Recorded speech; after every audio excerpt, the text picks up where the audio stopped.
welcome back to Just One Question. I'm Nick Morgan, and it's a great pleasure to be able to introduce to you my new best friend, Adam Markel, because Adam and I connected on his podcast, and I was a little suspicious because he is the pivot guy, and right now I hear a lot about pivoting, and maybe I'm getting a little fed up with pivoting, but it's what we got to do. So let's be real here. We are all in that business. So who's Adam? Adam Markel is an international speaker. He's an author, and he's a mentor who works with organizations to create resilient work cultures. Boy, do we need that now.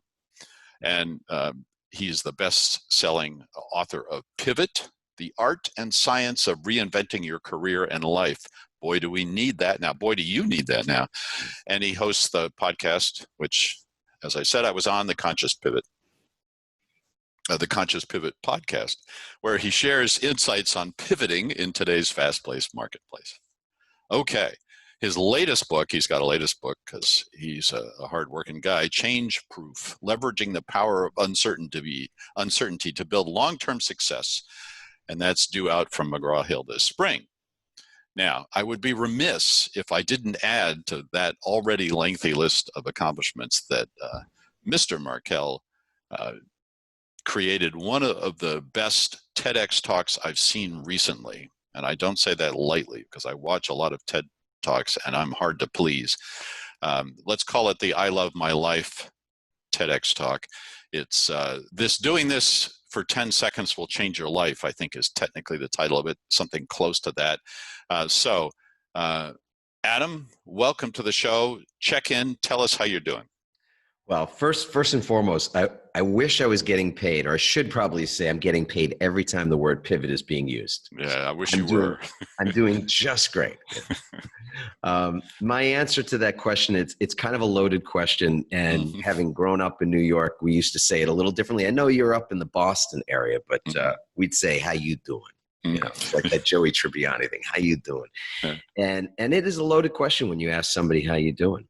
But my answer is the same, and it's the answer that's alluded to in the TED Talk, which is I love my life. That's how I'm doing. That's amazing. No matter what. That added piece, I think, is really important because there's so much that's going on and so many things that could steal away the joy or steal from me even the truth in the statement that I love my life. Thank you for that. And let me just say, again, a plug. If you watch that TEDx talk, you'll understand where Adam's coming from. He does love his life, and he's worked hard and gone through a lot to get to be able to say that. So it's a great TEDx talk, and you should drop everything, stop watching this, and go watch that, and then come back.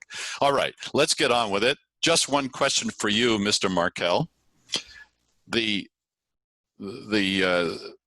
bubonic plague decimated. Gosh, thank you. Thanks so much. Yeah, I thought I'd give you a happy thing to talk about. The bubonic plague decimated humanity in Europe and Asia for a couple hundred years.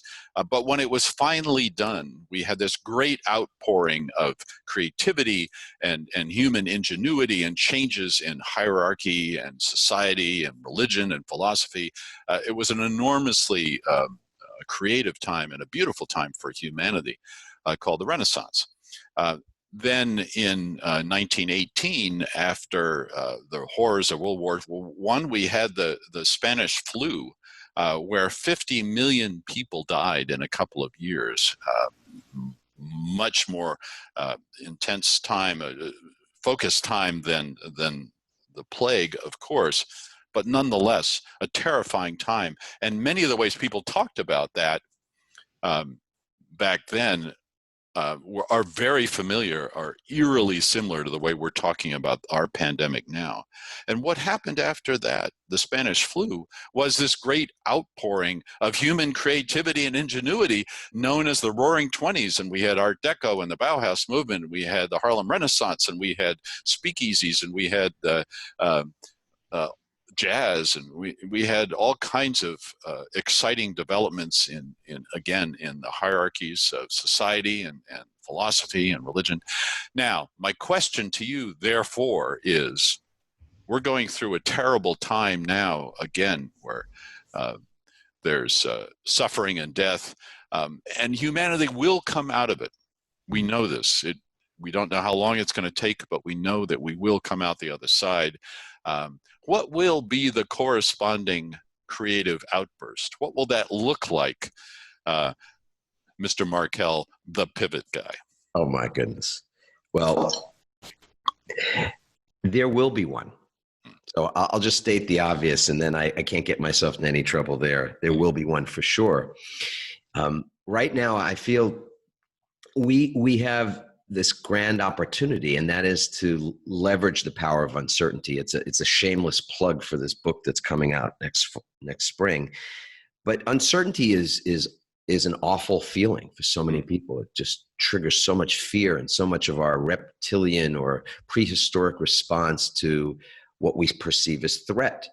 And that's done, that happens on a subconscious level. So you've got all this tremendous anxiety that's building up in people. You and I were chatting about that before we even started the recording. And right now, how is it that you could leverage uncertainty? I want to turn your question into a question a little bit as well for people that are listening to this. What can you do with uncertainty? What can any of us do to leverage this juice that you're alluding to? I mean, there was great uncertainty and it always is in the midst of crisis, like a plague or a great war or anything like that. And yet in those times, people are doing certain things, obviously doing certain things that lead to this period afterward that is Renaissance-like. So you described that, the period after the Spanish flu becoming the Roaring '20s, and then we have the stock market crash and the Great Depression, and we go through a decade of devastation, the likes that our country had never seen before, and then a world war followed by the '50s and another Renaissance of sorts. And so I feel like it's these waves. I mean, that's the one thing when we pull back and look at it with the perspective we can when we see it from a distance. That's the cycle of it.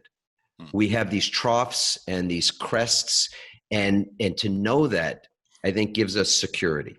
To me, there's safety, there's peace even in the knowledge that it's not just that this too shall pass, because everything passes, but this too shall teach us. This too shall inform and change us in ways that we'll look back on, or that our kids or grandkids or other people's kids and grandkids will say, that was a significant time. That was a pivotal moment in history for the better.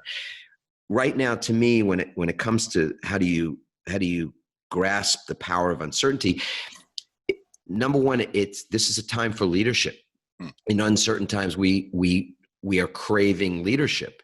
And so that might be self-leadership. That might be leadership of your organization, or leadership in your family or in your community, or greater, even beyond that, the leadership of a nation.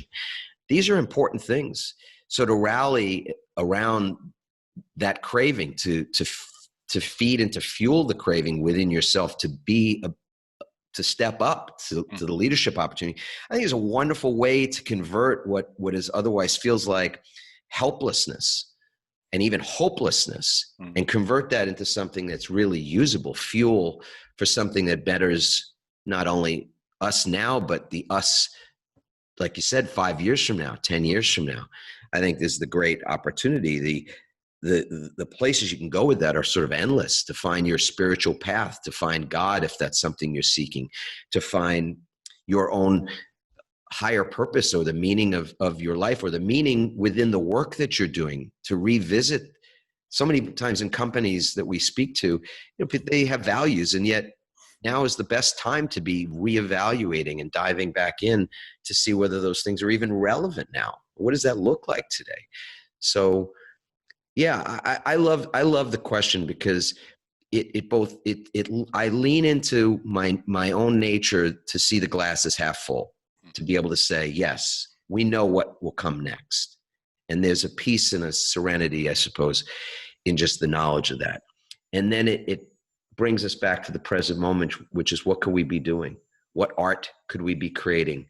What writing and things could we be doing to share with the world to catalog what was going on right now. It's just, I mean, like, just get chills from it just to think about that opportunity. Adam Markel, thank you, sir. That was a great answer to just one question. And I love that you answered the question with a question. And well done. Fair play. That's Point the to you. lawyer. That's the lawyer in me, I guess. I don't know. It's funny. Yeah, so we will come back to you and we'll revisit this a year or two from now when the trends are clear and we're all partying hardy again and enjoying whatever normal life looks like at that point. And let's talk through this again. That would be fun. Oh, Thank you, sir. thank you.